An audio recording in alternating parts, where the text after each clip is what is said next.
喂，明少接波，好，嚟大腳抽射。咩仔你個波踢到我？你唔識閃㗎？係咯，你又唔俾？落場打波咧，少不免有肢體衝突嘅，不過呢個場一定唔使閃。因為呢個係高爾夫球場。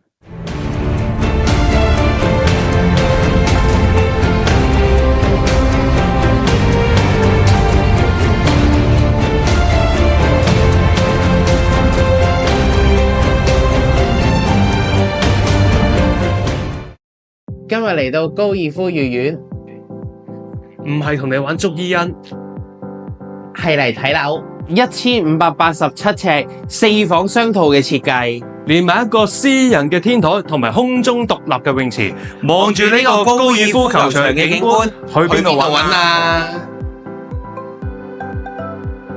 個廳咁大，自己擺2個龍門喺度踢波都得啦。你個廳有幾長，呢個平台就有幾長，仲要每一間房嘅景觀呢，都可以望到呢一個高爾夫球場景㗎。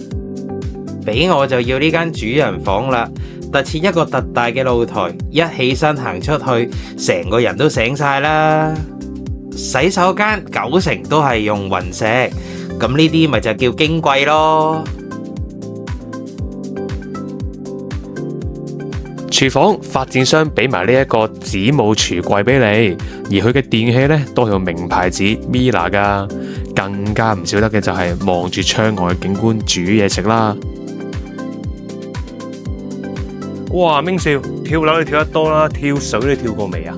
啲水咁淺，你想跳死人咩？其實呢度裝滿水一啲都唔淺噶，都有1.5米深，天際泳池，望住綠油油嘅高爾夫球場景，高爾夫御苑確係唔同味啊！